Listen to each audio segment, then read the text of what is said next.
Hello, everyone, and welcome to Police Off the Cuff Real Crime Stories. I'm your host, Bill Cannon. I'm a retired NYPD sergeant with 27 years of service. And with me tonight is my co host, straight out of Brooklyn, retired NYPD detective Phil Grimaldi. How you doing tonight, Phil? Doing pretty good, Billy.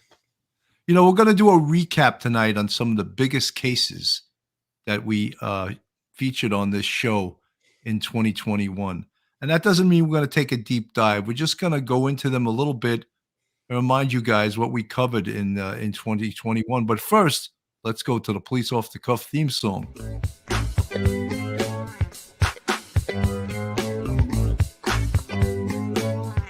It's a show with two retired detectives that were in the thick of New York crime, fast and hectic. They got some stories and some jokes, even an interview with the most popular folks. Off the cuff, one episode just ain't enough. Get a little laughter and an interview too. It's maybe the best thing you can do.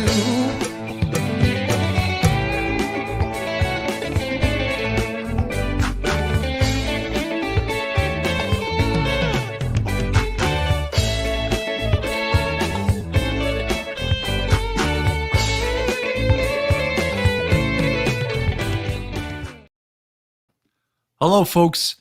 One of the biggest cases we covered this year, and it's still an open case and it's still a tragic case, and that's the case of the missing girl, Summer Wells, a 5-year-old girl who's been missing since June 15th. There apparently hasn't been any movement in the case. I'm just going to go to a quick video we have on the case that they just put out talking about the case investigation. Summer Wells has dominated headlines in our region and caught the attention of people across the country. Tonight, Summer is still missing. The case began as an endangered child alert issued by the Tennessee Bureau of Investigation back on June 15th. The next day, TBI elevated that to an Amber Alert. And now, more than 6 months later, the Amber Alert is still active.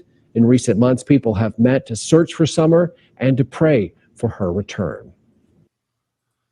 Phil, so much has been done with this case, and so much searching. The FBI's involved, the TBI, the Hawkins County Police.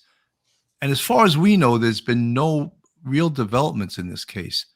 And this case is really, it's a sad case in so many different ways. And I always felt, and I still feel to this day, that the parents are involved, that Don and Candace Wells, they know something. And I felt that right in the beginning, and I still feel that.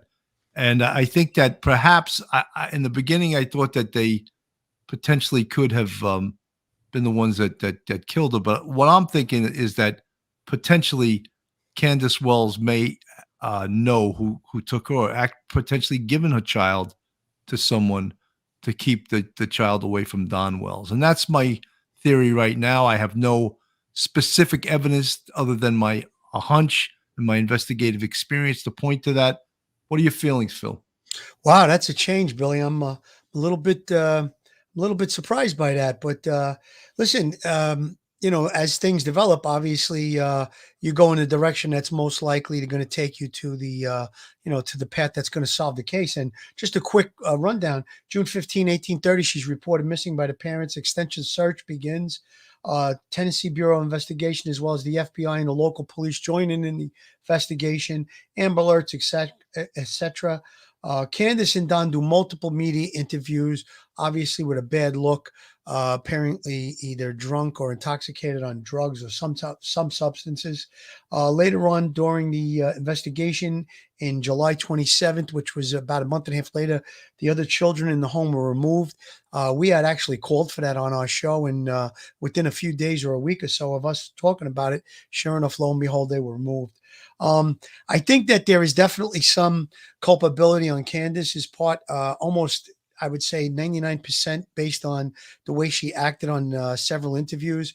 We don't have the inside track on a lot of the information that was done, with regard to the actual case folder. but what the results of different pieces of evidence may be, electronic surveillance, different things like that, telephone information. So without knowing that, we're only going on based on what we see.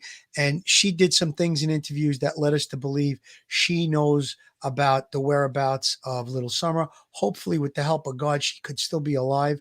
I think you're coming off of your original thing and going on to that. That just shows that you're open-minded, Bill. I think that's the way you have to be in these type of investigations, because you never know when one door is going to shut and another door is going to open. Phil, let me just play a little bit of this. Is the famous interview that was shown early on in the investigation that led almost everyone to think that there was some fugaziness in this case, and that specifically it seemed like Don and Candace were not being truthful. This property by herself or off this yard by her swing. I feel in my heart that somebody has came up here and took her, has lured her away from here. Me and my mother and her were planting flowers, and we went in after we got done washing our hands, and she got a piece of candy from grandma, and she wanted to go back over and see her brothers, and I said okay, and I walked her all the way over to the porch, and I watched her walk into the kitchen where the boys were watching TV. And I told the boys, I said, watch Summer, I'll be back. And within 2 minutes I came back, and I asked the boys where their sister was, and they said she went downstairs, Mom, to play with her toys in the playroom. I said okay, and I yelled downstairs for her a couple times, and I didn't get no answer, which was unusual because usually she always answers me. And so I went down there to check, and she was nowhere in sight. She was just gone. I don't go on walks around here or runs because I'm scared of the bears and snakes and even the coyotes that are around here.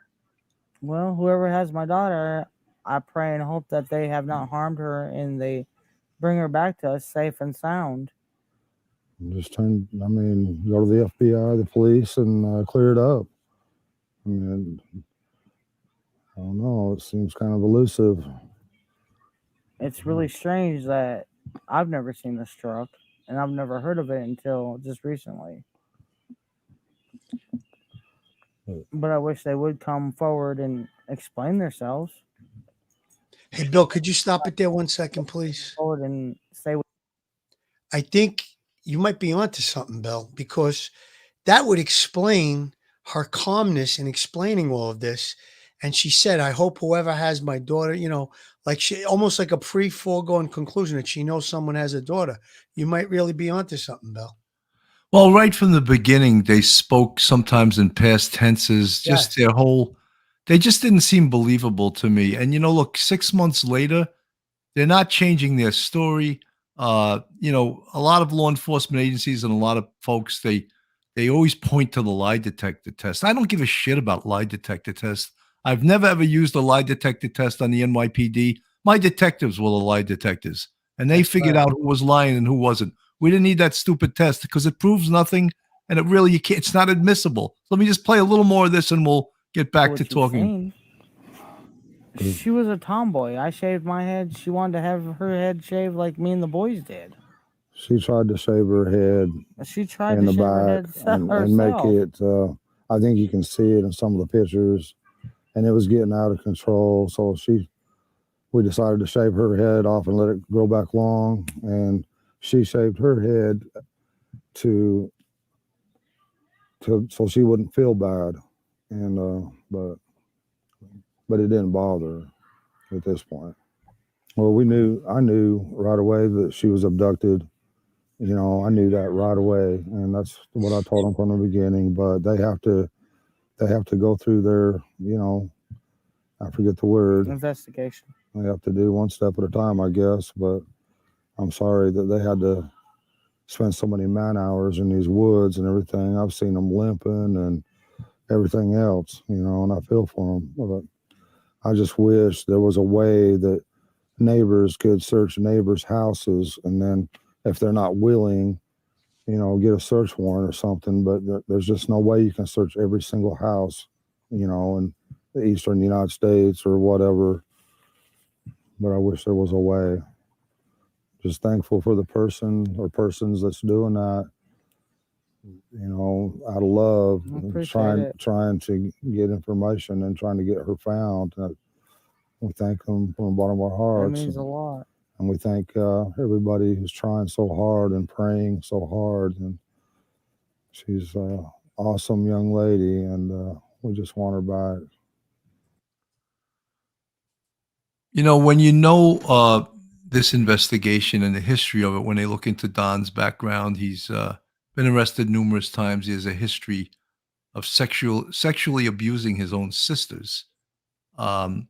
He was arrested for drunken driving shortly after this.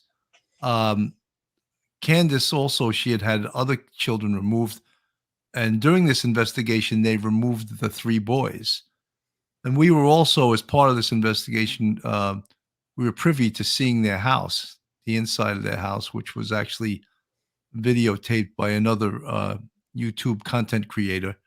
And it looked like a dungeon. And, I remember early on in the investigation when we said that place is horrible, we took like great criticism for critiquing their house as if, yes, that house should be in House and Garden. It should be featured. Are you kidding me? No child should live in that house. There was exposed wires all over the place. I don't think a single thing in that house was to code. So there were all of these other factors that we saw. And the fact that they removed the 3 boys, it showed where there's smoke, there's fire. Billy, you're describing it so well. We did take a little bit of blowback describing it as a dungeon, but when you saw how they had to get down in there, the living conditions weren't very good, obviously, not what we would call in the norm. And I think that what we've discovered, what we found out on our show, all the shows that we did, all the investigation that we did from a peripheral point, we basically decided or came to the opinion that a stranger abduction was probably not really on the table, that either it was intentionally killed, accidentally killed, or she was orchestrated to be given away to someone. And now, based on subsequent interviews that Candace did, and now your opinion changing tonight, and you're telling me what you believe, and then I'm just looking at that interview for a second time, that gets a little bit more of credibility in my eye now, because it's quite obvious she knows something. She's not being 100% truthful. I think that's obvious. Don as well. There's things that inconsistencies that have popped up that are obviously showing that they're holding back on truth. So I think that we had Dave Rader on the ground. We had him on the show several times from Midwest Texas EquiSearch. I thought that was a great asset that was involved in the whole investigation and the whole search. And from him being on the ground and giving us a real eyes-on look of the property, we really we dissected it, and we felt that a stranger danger was probably very, very minute possibility. A stranger coming on and abducting us. So I think that the possibility that she was either killed or accidentally killed and then disposed of, or now we're going into the direction of a possibility that she was given away to someone. I think that has a little more weight tonight. Yeah, I just think that, I've exhausted in my mind, anyway, in my investigative experience, the other possibilities. And at first we had Irma Rivera on, the first grade detective who worked many years in Manhattan Special Victims and then retired out of Manhattan South Homicide. She felt from day one that it was a kidnapping. I still don't feel, I think it was like a voluntary kidnapping, like Candace gave her to someone. That's what I'm feeling right now. Mm-hmm. And it would make sense because I think that perhaps in Candace's mind, she was protecting her from Don, who in my mind is probably a sexual abuser, and they didn't want her near him anymore. So she probably saw that as relieving the child Summer from a life of misery. And that's what I feel potentially could have happened. And look, you or I are not privy to the case folder. We do not know the results of interviews. We do not know the results of the TBI and the FBI and the Hawkins County Police, of their investigative steps. So I don't know where they're at with this case. Maybe they're nowhere. Maybe they're just hypothesizing and theorizing just like we are, or what you say, spitballing. maybe they're still at that stage, but it's been 6 months, and I just felt we had to touch back upon this case and just let our listeners know there's been so many people do this case on YouTube, content providers doing this case, and no one knows what happened. And there's been deep dives, and there's been body language, people reading body language. She went on Dr. Phil, who I have no use for, that guy. He's obviously all about the money, because he'll never ever talk about this case again. And as you mentioned, we had great people like Dave Rader from Midwest Equisearch, who came here numerous times and searched both on foot and with drones, and they never were able to find anything. So they use that would make divers and they all volunteer. That's another good point to bring up. And I think they did a fantastic job. And the fact that we had eyes on the ground, someone on our show explaining the layout of the property, I thought that was super, super important to eliminate certain things like a stranger abduction. Yeah, 100%. And look, one of the things I want everyone to understand is that this case will never, ever stop being investigated until either they find Summer, or they find remains, or there's some type of closure to this. This will always remain open until they find this little girl. And could it happen that they find her alive? Absolutely. It could absolutely happen. I don't think many people are that optimistic. However, it's happened before, and it can happen again. Absolutely, Bill.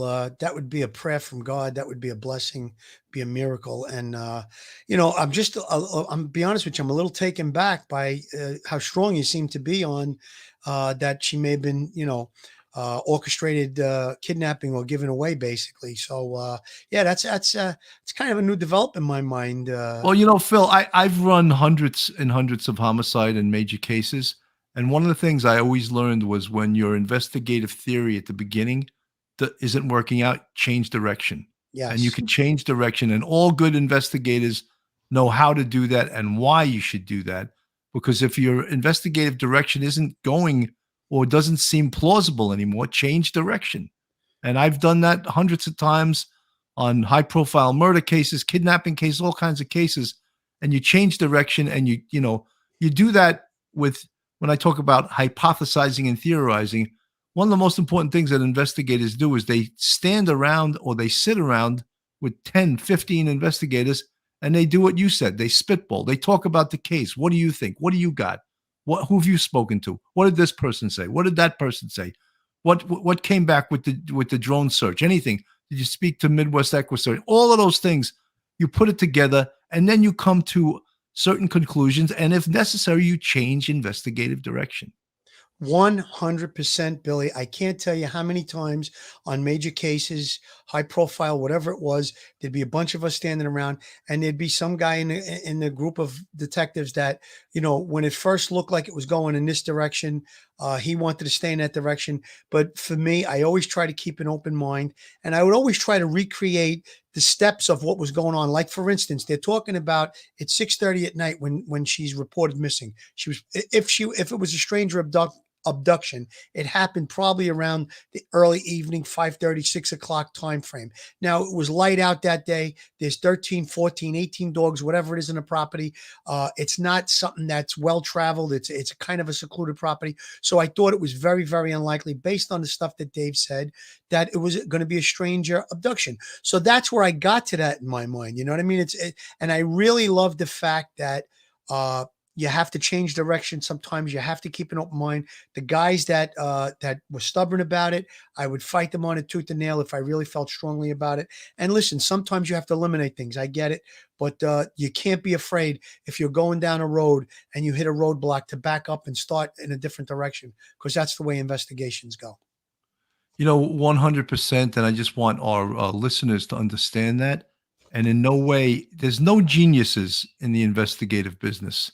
There's people that have open minds and that have experience, and they're police officers first, and then they become investigators. And you learn investigation through trial and error, and from learning from those that came before you, and then from studying. I've said a million times, and I used to say it when I used to teach college, investigation is an art and a science, and the art part of it is what you learn to do as a police officer: talk to people, search areas, deductive reasoning, all those type of things. And the science, of course, is the DNA, and we can even go into some of the electronic science, dumping cell phones, cell towers, all of that stuff. That's the science of investigation, to put it mildly. Now, I don't want to spend the whole time on this case, but we just wanted to retouch upon it and let everyone know. And of course, I think most people that are listening to this, we know that this case is still open. We know young Summer Wells has not been found. And we're going to stay with this case. We'll touch upon it throughout 2022, and hopefully there'll be a good report on what happened to Summer Wells. All the subscribers, everybody that's listening, just keep little Summer in your prayers. Let's hope for the best, that maybe she could be found alive. That would be a real miracle. And just keep her in your thoughts and prayers, and we will definitely stay on it. 100%. The other big case of 2021, of course, was the Gabby Petito case. And that case broke everyone's heart. This was a young couple that traveled across the country in a van, and seemingly they had everything in the world to live for. And we know the tragic ending of this, and the only thing that many people point towards, and we point toward it too, because you can't be a Monday morning quarterback, but people do it all the time. And the video that I'm going to show again is, of course, the one with the Moab police, where people are still blaming it. I'm sure the police in Moab are largely blaming themselves for what happened here. Billy, before you play it, let me just give a quick rundown. Go ahead. Okay. Basically, July 2nd, they leave New York and head west to go to visit national parks.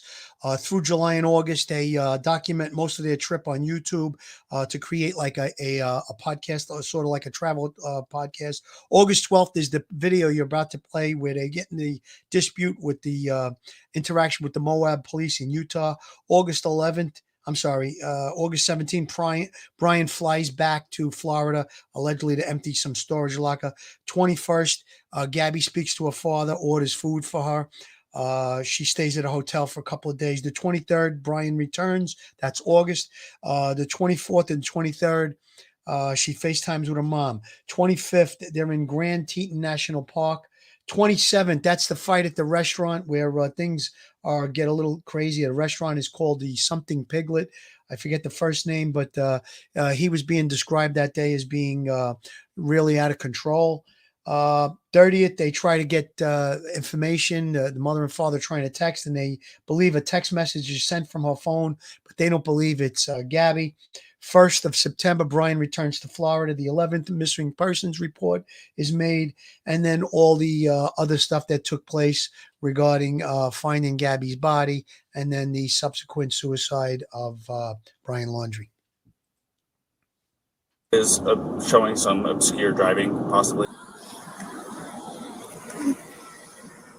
SO229, I have the female that was in the passenger seat separated from the male. Keys are on the hood.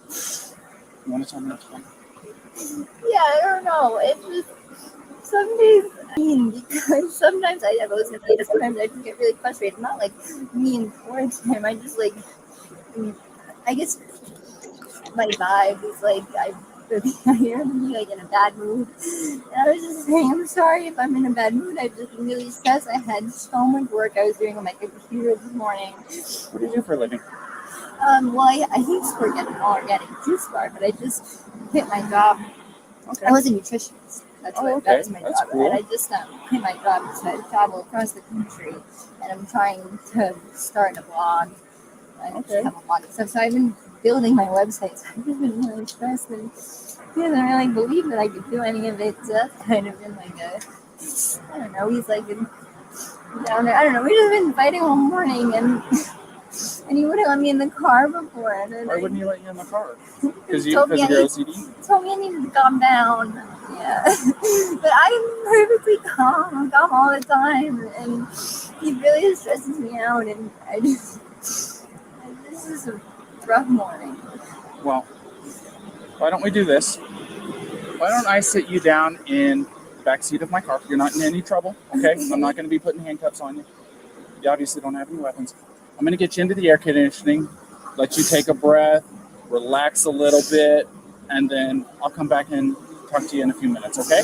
Okay. All right. Get going and get our day going because we want to go hike arches before the sun goes down. Okay. You want to tell me about those scratches on your face? She had a cell phone in her hand. That's why I was pushing her away, because she wanted me. I left the keys so I could walk away. I said, let's just take a breather and let's not, go anywhere. Let's just calm down for a minute. And then she had her phone and was trying to get the keys. So I got away. I was just trying to. I know I shouldn't push, but I was just trying to push her away to go. Let's just take a minute, step back, and breathe. And she got me with her phone. Well, Phil, I don't want to watch the entire thing, but let's we get just the talk idea. about We get the gist. the stop. Obviously, Gabby was in distress, and I believe this was August 12th. Many people have criticized the Moab police that, though, had they have done the right thing, had they have locked up Brian, maybe Gabby would have still been alive. And we had spoken numerous times from our point of view, our experience as officers, that they spent a great deal of time on this stop. I think it was close to an hour, maybe even more than an hour. Over an hour, yes.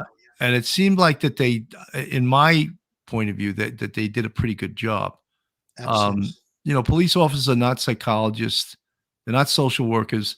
They spent a lot of time trying to find out and get to the bottom of this. We were unaware, though, that there had been a phone call saying that someone witnessed Brian slap her. And to me, that would have changed the whole complexion of this. And if I was the boss on the scene, I would have locked Brian up, no doubt in my mind. But that wasn't known during this stop, apparently even to the officers. They found it out later on. Yeah, I think that we've concluded, in our opinion, and we felt that they did more than probably most police departments would have, given that whole situation. We would need a crystal ball to know if he was arrested, if it would have saved her life. However, my children pointed something out to me, and I actually saw it on Gisela's show. The distress signal is this, which I'm sure a lot of people know about it already. If you're in a domestic violence situation and you see a police officer, you put your hand up, thumb in, and you close it. That's the distress signal. I guess it's a national distress signal, maybe international. I don't know. But I think the one good thing that may come out of this case is shining a light on domestic violence. And we don't know what was going on in her mind when that stop happened. We don't know what was going on in his mind. Did things go awry after that? We know that there was a possible 15-day interview from the 12th to the 27th before we believe she was murdered. I think that's probably the most pinpointed time of death would be on the 27th, possibly into the 28th. So if it was the next day, I would say there'd be more credence into the fact that if he was arrested, there might have been preventing her death. But it's such a long period of time. I really think there's no way to tell. Yeah, I mean, and we all know that how this case ended. Of course, Gabby Petito was found dead in the Grand Teton National Park. She was strangled to death. We all believe, I believe, that Brian did it. That's definitively, we don't know if it'll ever be proven. And then, of course, he allegedly committed suicide. We don't know all the facts of that either. We just know that some remains were found, and there was a gunshot wound in the skull. There wasn't even tissue remaining, because the body was there for so long. So there's a lot of questions unanswered that we're just expected to, I guess, assume, and maybe one day the FBI and the police agencies involved will release that information. You know, Billy, there's a couple of things that stick out in my mind. One in particular is I just feel that we know that the Bethunes were very instrumental in going back on their video. We had them on the show. A big shout out to the Bethunes, Jen and Kyle. They really put a lot of the pieces together in this case. And in the video, there's actually a spot where the back door opens. I guess if we had access to the actual crime scene investigation part of when her body was found, we might know whether or not she was killed in the back of that van or if she was killed when she was at the location where her body was found. It's only a couple of 100 yards, I believe, difference, maybe 200 yards or something like that. So I just feel that the homicide could have taken place much easier in the van, in the back of the van where it's closed in, if it was dark or getting dark or whatever it is, as opposed to being out in the open where someone could have seen. That's just my own personal feeling. I think the crime scene may have been able to, there may have been drag marks or different things like that. So I think that might have been telling as to where the actual murder took place. And you're showing the video now, and there's a spot where they freeze it, and you could see the door opens, and it looks like as they approach, it closes. So was he actually getting ready at that point to remove her body and place it where it was found? Right about there, Billy. I'm sure you know the video I'm talking about when it's slowing down. It looked like the door opened. So that's one of the things that sticks out. The other thing is that 6-day period that he left. I'd like to know what happened in both of their lives. Then I'm sure that the investigators probably tracked down movement and cell phone stuff like that, so they have a good idea of exactly what happened. It's difficult to see Right even around there. at the van, to see if the door open. Is it possible, even at that point, that she was still alive, or that something was going on right there Right. Well, that, see, keep it right there for a second, because I did see a video on the internet where they zoom in and they really, it was like an expert, a technician that knew how to play with videos.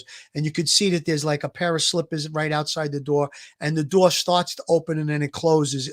That's what it looks like. I mean, it's very hard to really be definitive about it. So my point is this: when they would just happen to be, did God above put them right in that spot at that time for this to be found? And is this another clue as to what happened? Was she killed inside that van, and then he was going to remove her and place her where he placed her? Well, I mean, you would think logically, if he killed her, he would take the body out when it was dark, but who knows? Who knows what was going on at that point? yeah, I mean, luckily the Bethunes did, and again, we praise them up and down. They were, Absolutely. we think that, it was God's hand that put them there. And, this whole case was just so horrendous. And look, I'm Very not sad. ashamed to say that, I don't predict things. I can't predict things that are going to happen. And against a lot of opposition, I think that the Moab police did a pretty damn good job. And we have so many pseudo social workers in the chat, and I'm not criticizing social workers, but police are trained to do things and apply the law. And I don't think it was. Everyone says, "Oh, it was so obvious." I don't think it was so obvious. It's obvious now when with 2020 hindsight, what happened. Folks, I just want to mention all you folks in the chat. This is our last episode of 2021. And I want to thank all of you guys that have been supporting us throughout the 2021, and all you folks in the chat that aren't subscribed to Police Off the Cuff. If you like this show, go on YouTube, hit the subscribe button, give us a thumbs up, and ring that bell. We also have a Patreon. There's 3 different levels: Polish My Rack, Dipped in Butter, and the Bucket. And then we have our YouTube. You want to become a member of the Police Off the Cuff family, you can go on our YouTube. You can go on policeoffthecuff.com to get on that. We just thought this is our last show of 2021. We would go over some of the biggest cases. And, of course, the Gabby Petito and Brian Laundrie case was just an amazingly huge case. One last comment about it, Bill, before we move on. If there is criticism in the chat about the fact that we believe that those cops did what they were supposed to do, I mean, till you're in the thick of things, that's like Monday morning quarterback. And I don't want to, criticize anybody, but till you're in the thick of things and you've done the job and you've seen family disputes and you've worked hundreds of them, like Bill and I have, maybe thousands, and you see how things go. And then you look at that and you try to critique it, and you see that they did go the extra mile.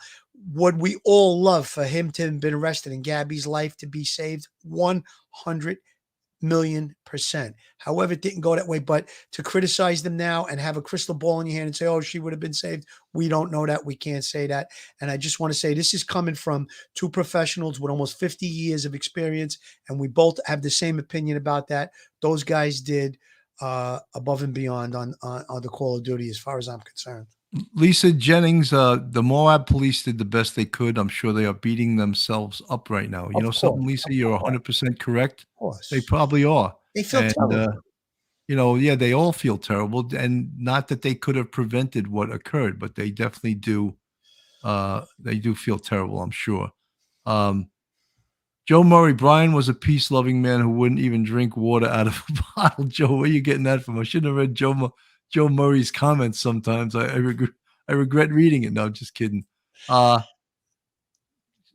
Real with Robo, Phil, people are trying to discredit an idea that has merit. No one is questioning the police. Now, look, you should question the police. Everyone should question all authority, you know, but it's always easy to Monday morning quarterback and to critique or criticize things that, you know, you don't have a great deal of experience in. Again, you know, the finality to the Gabby Petito case, we don't know all the evidence. We don't know if there ever will be. Well, there's not going to be charges if Brian is the perpetrator, but the investigation is sure not closed, and we'll go back to this case in 2022 if there's further developments in it. Was there a note, Billy? Was there a suicide note? Right, we don't know that exactly. Did he talk about the murder? Was he sorry for killing her? We don't know these things, and I believe the family, if those things do exist, the family should be privy to that stuff. I'm sure it may come out down the line if they are, and I don't think this investigation is over yet. I think it's far from over. There's probably a lot of other things that are gonna be looked at and stuff. And listen, Joe Murray being dissenting about whether or not Brian is responsible for it, that's okay. That's part of the criminal justice system. Innocent until proven guilty beyond a reasonable doubt. And I believe in that. I believe in our system, and I don't have a problem with that. Everybody's entitled to their opinion. Bill and I try to stay with facts, and we're analyzing facts, and we're doing it from an investigative standpoint. For sure, Phil. You know, another big case that we covered, and we're going to segue away from this case, is this case is unbelievable, and it still is amazing. It's the Alec Murdaugh case down in Beaufort, South Carolina. I'll just play a little bit of this this video here. Shot to death in an unsolved case 3 months ago, was found shot himself in South Carolina. This morning, a South Carolina man whose wife and son were brutally murdered in June, now recovering after someone shot him this weekend. A family spokesperson telling ABC News that Alec Murdaugh was changing a tire on the side of the road in rural Hampton County Saturday when a car passed him, turned around, and someone shot him in the head. He was airlifted to a hospital in Charleston. We are told he is conscious and speaking. Murdaugh's brother sitting down with us back in June. Did they have any enemies?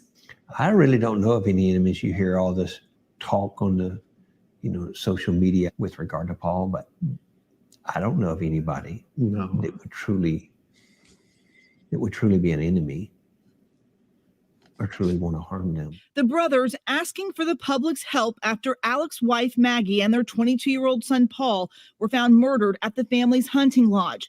To date, no suspects have been named, no arrests have been made. The Murdaugh family, part of the legal establishment in the South Carolina Lowcountry going back almost a century. 3 generations of Murdaughs held the solicitor's job in this region for years. They also own a prominent law firm. At the time of the double murders, Paul had been awaiting trial, accused of being under the influence in 2019 while crashing a boat, killing 19-year-old passenger Mallory Beach. 911, where's your emergency? What bridge is Paul? What bridge is this? All 5 of us are on the bank, but we're missing one person. Please send someone. The charges in that case were dropped in August due to Paul's death, but new documents recently released raising questions for the family as to how the boat crash investigation was handled. I think the one thing they want is accountability, and they're particularly offended that if it happened, if people tried to cover up what happened, they're incredibly offended and they want that out. Because it shouldn't be that way. Meanwhile, the investigation into the Murdaugh double murders uncovering new information about a different case, leading investigators to reopen a 2015 cold case, the death of Stephen Smith.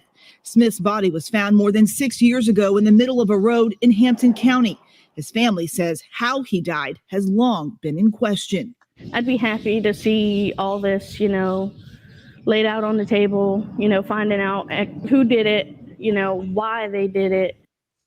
And it's important to point out that Alec Murdaugh, everyone involved in the boat crash, their families, the Smith family, they all voluntarily gave DNA to help investigators rule them out as suspects in that. Phil, this case is unbelievable, and we tried to cover it, and it's like every week something new would come to light. And you want to just make a few comments on this case? Well, I did write out a timeline, but there's just so many things that I'm going to skip it. I think everybody's got the idea. The early summer, his wife and son were shot and killed on his hunting lodge. There's so many things that we know of right now, going back to 2015 when Stephen Smith was killed. Then 2018, Gloria Satterfield, who was a housekeeper, died under suspicious circumstances. There's a lot here, but I'm not going to go into the whole thing. I did find out something very, very intriguing today. On the 27th of December, which is a few days ago, it was reported that his wife, Maggie, which was the mother of the son, Paul, in her will, she leaves all of her property to Alec.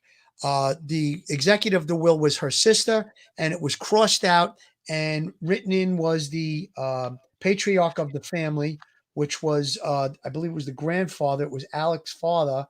Let's see, I have it here. Randolph Murdaugh the third, who died 3 days after she died. His name, the sister's name was crossed out on the will. His name was written in, and then he died 3 days later. So hanky panky was going on right after his wife was killed with her will. It's obvious, all the twists and turns of this case. It's probably the most sensational case that's happened. I can't remember something this sensational. That's how far back. Phil, writers writing a TV series couldn't write all the twists and turns that happened with this Murdaugh case, because the viewers wouldn't believe it. But this is true to life. This is true life. Yeah. They always say truth is stranger than fiction, right? Yeah. They always say art imitating life. This is life imitating art, because the things that are coming out, that, like you said, most writers, that whoever was looking and say, "What are you, crazy? Who would believe this stuff?" But it just continues. He's still facing charges. There's a lot of other investigation going on. We're going to stay on this one throughout. I'm sure in 2022 we're going to be visiting it again as the developments happen. I mean, if something worth reporting on happens, we'll be on it. Just really a wild and sensational case. Really, really, all the stuff of a soap opera with a drama and an action movie. It's all here. That's for sure. I mean, it's this whole deal here. It's just so hard to believe that that this whole situation is going on with it. I just can't believe it. It's I could see crazy. this story being a mini series at some point. I guarantee it's going to go on to the big screen someday, sometime, because it's just really vast. It's got a lot of twists and turns. What we know of, this is a family that was a dynasty in that area of Carolina for over 100 years. And the stuff that we know about took place starting in 2015. We're at 2022. That's 7 years, 5 bodies, numerous families devastated, lying, theft of property. It just goes on and on. Oh, we got 2 Billy Cannons. I don't know what happened here. Oh, Something. One froze. Okay. We're getting coffee with Cat. There we go. Oh, wait, it's still frozen. Can you hear me, Bill?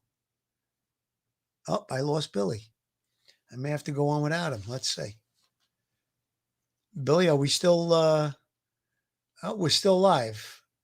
All right. If he doesn't come back on, I will continue on. Let's see. He's got me on the screen. All right. There we go. I'm sorry, guys. I tried to bring up a video that we had loaded, and it froze up. Live TV. That's what happens with live TV. We're gonna touch on another case shortly. We're gonna touch on the Baldwin case, and then we're gonna have some closing statements about what took place on Police Off the Cuff in the last year. We got you back, Bill? Yeah, we're back. I'm sorry, I had some technical difficulties here. Live TV, my brother. Live TV. I was trying to bring up the Sammy the Bull Gravano video to play a little bit of it for fans to show some of the stuff we did last year, some of the unusual Are stuff. we going to discuss Baldwin? I thought we were going to do Yeah, Baldwin. yeah, we'll get to that, but I wanted to show a little bit of some of the folks that we had on our podcast that's a little bit unusual from other folks. I'm not going to be able to do Sammy the Bull. Yeah, well, let's go to Alec Baldwin. Okay. One of the last cases we covered for the year what was the Alec Baldwin case. And one of the things that that was to us that was so egregious was if you saw his interview with I call him George Snuffleupagus, because that's who he reminded me of, some Sesame Street character. It was so pathetic. That he was throwing him not just softballs, he was throwing him beach balls. And we'll watch a little bit of that for a second here. You haven't said much in public since that tragic accident. Why speak out now?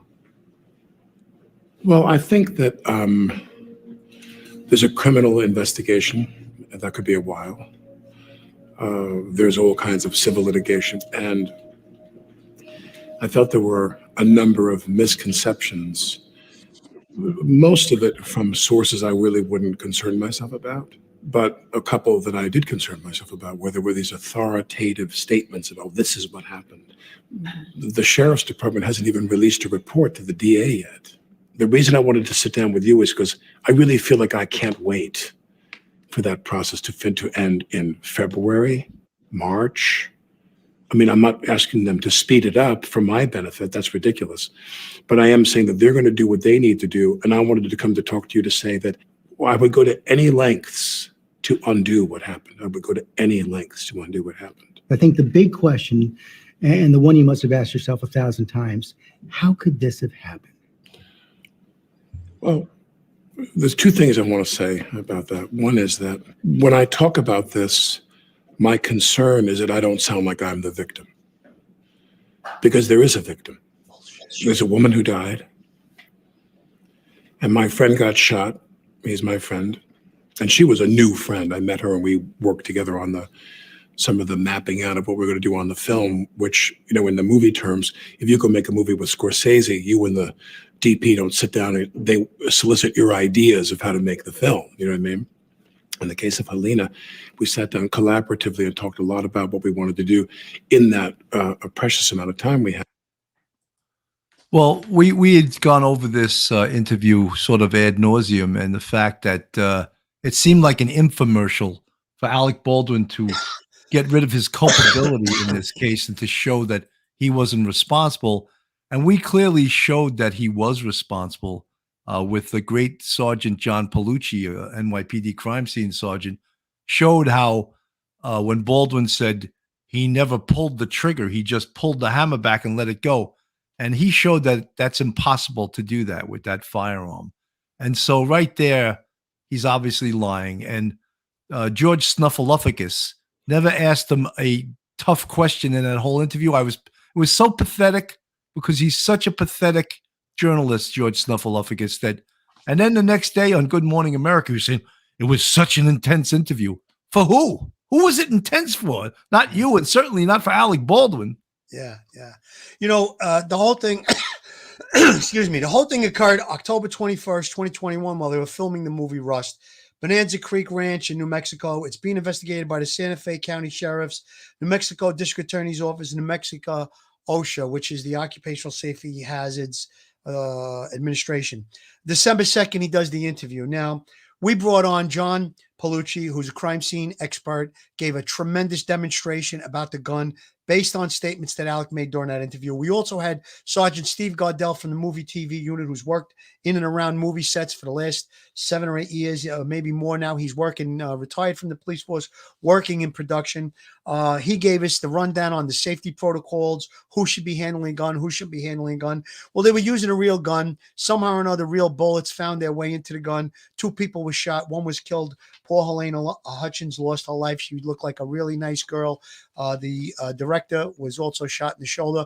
Obviously, mishandling of guns, inconsistent statements on who handled the gun before and after. Alex saying he never pulled the trigger.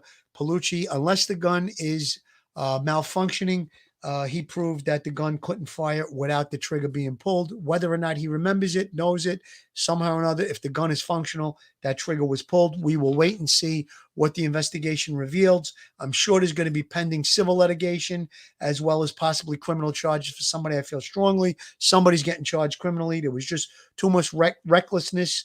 Reported that shots were being fired a day or two before with that same gun on the set, which is a no-no. And we went through with Joe Murray. We went through with some other legal experts. There's going to be criminal charges here, and I'm sure there's going to be some heavy civil litigation. Absolutely. And, many of the people in the chat, someone said he doth protest this too much. And I certainly concur with that. If you're innocent, you should just shut up and don't go on TV shows protesting your innocence just because you can, because you're a celebrity and you have a guy giving you an assist, i.e. George Snuffleupagus giving you that softball interview that was just so pathetic to watch. Just that was ridiculous. A feel-good interview, Billy. And that the one thing that was done, obviously architect between attorneys and Stephanopoulos and his people. It was a feel-good interview to try and make him look good, Baldwin. That's my opinion. And the one thing that was like a knife in the gut to me was when he said he didn't feel guilt about having the gun in his hand when it went off and killing that young lady and shooting that guy. That was it for me. He would have been much better off saying, of course I feel guilty, which anyone that has feelings would. Absolutely. If there's some updates to the Alec Baldwin case in 2022, we will surely cover that. In the past year, we've just had some unbelievable guests. One of them being, of course, Sammy the Bull Gravano, and some people criticized us for having him on. But let me show a little bit of Sammy. We'll show a couple of seconds. Guys were basically committing some petty crimes. There was no money and stuff. But when was it in your life that you knew that you were going to be a member of organized crime, or at least associated with organized crime? Was there a specific point in your life? Like, did you aspire to that when you were younger, or as time went on and you got involved in things, it just happened? How'd that go, Sam? I never wanted it. In the ramp we had this stupid motto, fuck the mob. It's us against the world. So we didn't want to have nothing to do with the mob. Later on, when I was 19 years old, I got drafted. I went into the Army during the Vietnam War. And I spent 2 years in. And when I came out, most of the rampers had hooked up with mafia guys, and it changed around while I was gone. I still didn't hook up with anybody. And then after a while, I hooked up with Shorty Spiro and the Colombo family. And he told me what I wanted to hear. He said, Sammy, I'll never backstab. I'll never lie to you. Anytime I ask you to do something, I've already done it, or I'll do it with you. You're going to be part of a family. That became music to my ears. If I had to be with anybody who's an ex-fighter, I shook his hand and I said, okay, I'll be in. And that's where I started, basically in the Colombo family. And it wasn't until I got out of the military when I was 21. I think I hooked up when I was about 22 or 23. I think 23. But I hooked up with the Colombo family. That's where I did my first murder. I never killed anybody before that. What was your relationship with John Gotti like before the shit hit the fan? What was it like on a day-to-day basis, doing business? He's the boss, you're the underboss. What was it like to work for him? Listen, I love the guy. We were attached at the hip. I did everything under the sun for him. When I cooperated, there was almost every one of his trials. I was in the background rigging the trial, paying people, threatening people. I did everything under the sun. Kill for him. I love that. I'm doing everything, paying people, threatening people, killing people. I mean, I shouldn't be laughing, but here we are making light of a murderer, and he was on our show, and I mean, he couldn't be a nicer guy to us, but it is what it is. And you know. Listen, he's got a story to tell. He's doing very well on his podcast. Government made a deal with the guy. He did time after he finished his time with the government related to organized crime. He was so instrumental in bringing down John Gotti and many other members of the Gambino crime family. I'm not trying to justify that he should be walking around free. Whatever happened with Sammy, it happened. He is leading a straight life now. I don't have a problem with him coming on a show. I think there's a story to be there to told. He's only did a handful of interviews. He did Diane Sawyer when he first came out of witness protection, and he's going to do another one that Tommy Dade's going to be involved in. It's going to be airing January 27th on 2020. So to get an interview like that on a podcast like we do, it was really a no-brainer. I don't have a problem with it. I know you don't have a problem with it. And I don't think most of the listeners had a problem with it. I don't think there's a journalist in the world that would turn down an interview with Sammy the Bull. Phil, I just want to speed right along because we did very recently had this famous chef come on our show. And here we go. I just want to play a little bit of the famous chef. Small swimming pool and the stirrer like an oar, like the size of an oar. Well, we break out the vat for the special big occasion holidays. That's when we break out the vat. That's like the standard Sunday sauce pot. It looks a little smaller than it really is. It's actually a pretty big pot. But I want to get to one thing, though, Bill. There's a big discussion about whether we call it sauce or gravy. Now, where I come from in Brooklyn, my mother always had she called it sauce. Now, the only time she called it gravy is when she made a special occasion sauce where she threw meatballs, sausage, braciole. You like braciole, Billy? Because I love braciole.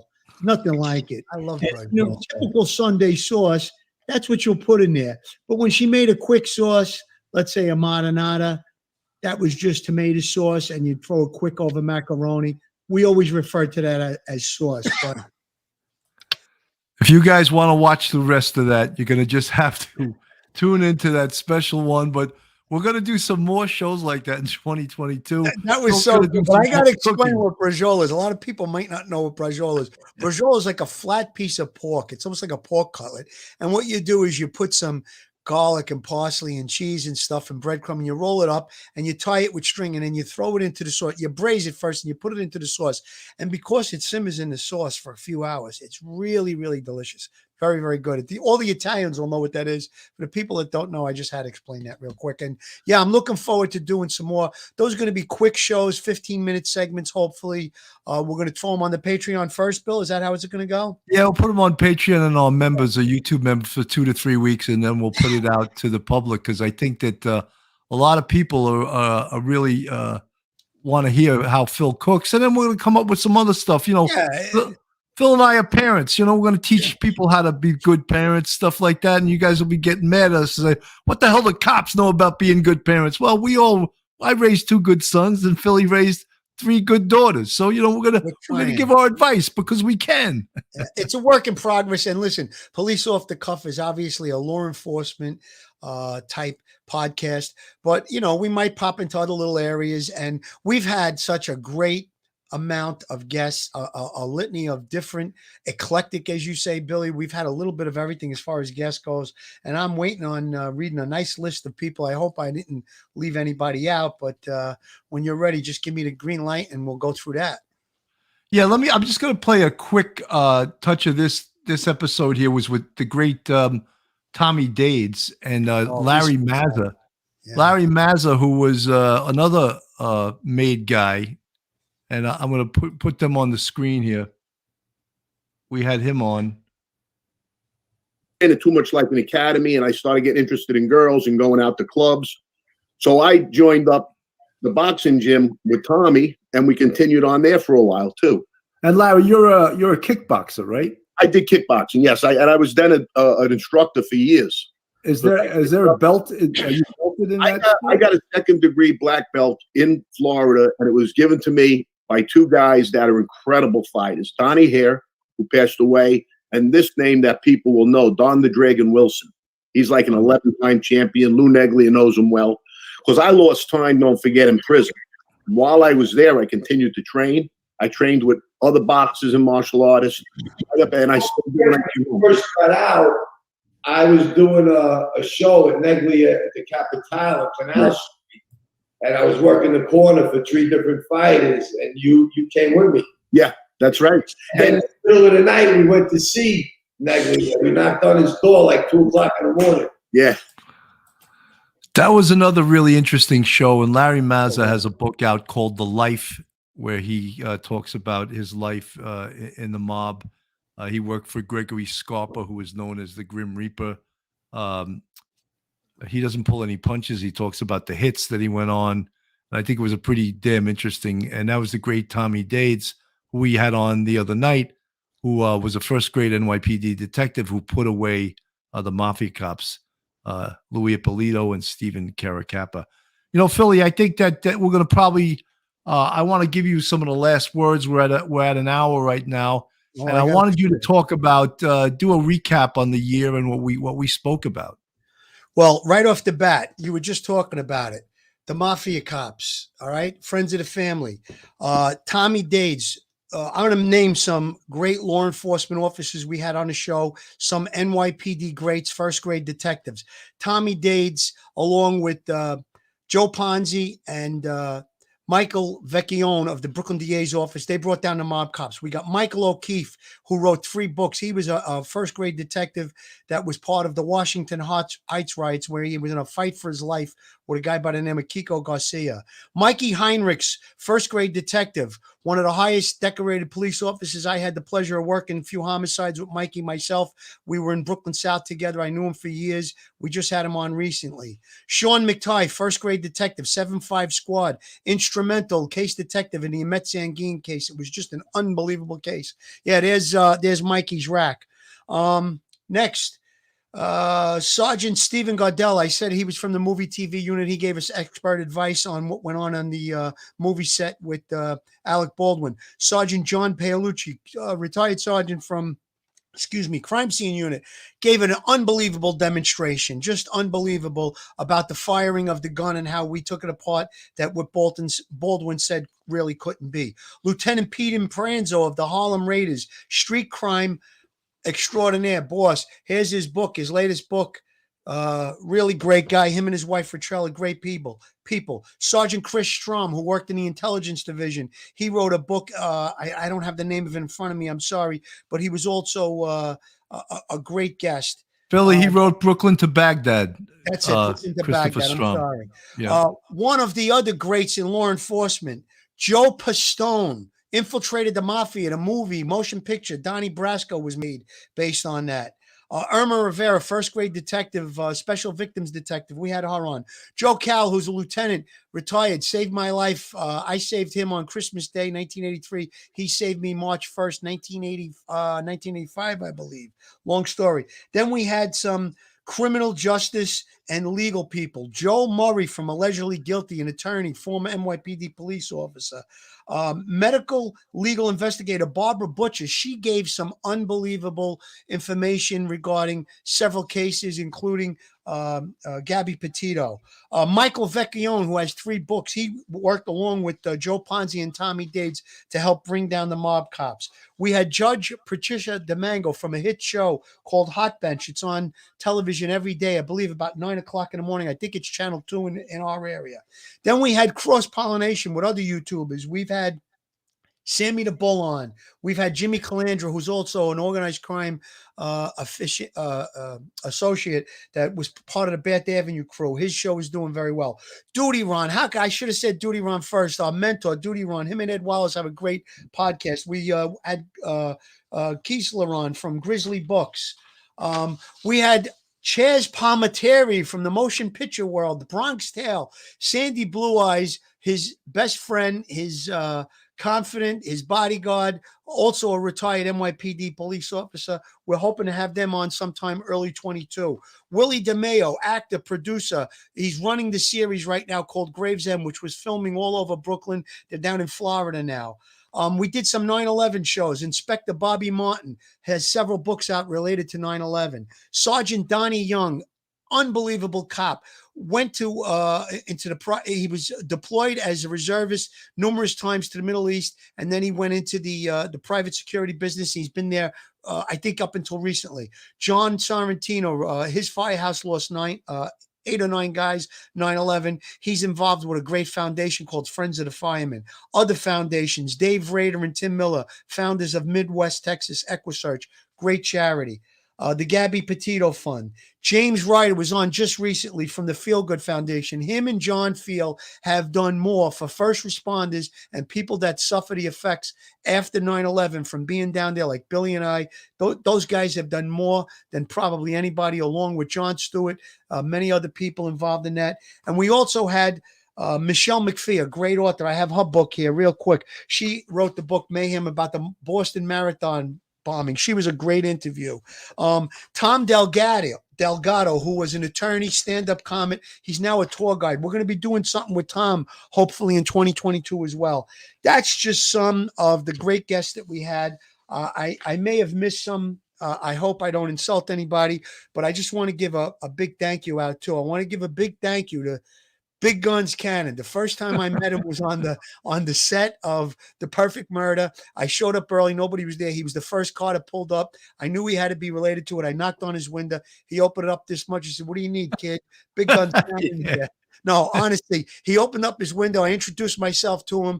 I was a little nervous. He calmed me down. He said, "Don't worry, it's going to be great." He helped me along with that. We did great on that show. If it wasn't for that meeting, I wouldn't be here today. And I have to say a big thank you, Bill, to you and Mark for creating Police Off the Cuff. Mark DeMayo's doing the other part of it, the after hours with Angel. I wish a lot of success to them guys. Big thank you to you guys. Without you guys creating this, there would be no Police Off the Cuff for me after hours, and there'd be no real crime stories that we've been doing. We're hoping for bigger and better things. Thank you very much. And one last thank you to my wonderful wife, Millie, and my family. They put up with me. I get in this office. I put signs all over the house. Don't ring the bell. Be quiet, all of that. I drive them crazy from time to time because a lot of work goes into this. Billy, you know the work. I don't have to tell you. 100%. You do more than anybody. So a big thank you. Thank you to Duty Ron. And thank you to everybody. And last but not least, our subscribers. I got to thank them. Right. Without them, there would be 100%. no Police Off the Cuff. So thank you, everybody. Keep subscribing. Keep us strong. We're going to do a lot of great things. We're going to work our asses off, and we're going to put out some good product on this podcast. I'm not going to let you read this because I don't think your voice will make it. But Joe Murray is an attorney at law. He's a big supporter of this show. jmurray-law.com is his website. Those are his cell phone number on the screen. We talk about Joe all the time. He's got his own podcast called Allegedly Guilty with his significant other, Angie Yang, who happens to be one of our moderators. If you're looking for an attorney and you're in the New York area, Joe's your guy. Folks, just I don't want Phil's. He put a litany of the great goings on here in 2022, and he only did 2021. And he only did half the year. So we're going to have a great 2022. We're going to try to get some of the most amazing guests, which we had some amazing guests in 2021. But we're looking forward to 2022. And, the sky's the limit. And thank all you guys for supporting us, because without you, I don't think we could do this show, And Princess Mitch, thank you. Ruth Ann Griffin, Jen Lowe, Janine Goodwin, Joe Murray, of course, Susan from New Jersey, Eve of Eden, Blondie 1025, the Pranzos. Thank you so much, Pete and Richella Pranzo. Lisa Jennings. You guys, Happy New Year, everyone. And, God bless. C.R. Patrick, thank you so much. She's a supporter of Coffee with Cannon. I did a Coffee with Cannon this morning, too. And we're having a lot of fun. If it's not obvious that we have fun doing this, then we're not doing our job, because that's what – no one's making a living at this, but we appreciate your support. But we like doing this. We're having a lot of fun doing this. It's a labor of love. I guess I should say that. It's a labor of love. One last thing. Happy New Year to everybody. I know 2021 was rough, but 2021 was good for me and Bill, that we got our stuff together and we did some great stuff. Hoping for a better 2022. My voice is a little messed up. I'm just getting over this COVID thing. I hope I wasn't too hoarse. I was coughing a little bit, but I apologize for that. But Happy New Year, everybody. Excuse me. Love and respect, and our subscribers keep us going, and good things coming in 2022. Have a great night, everyone. Thank you so much for listening. Stay safe. One episode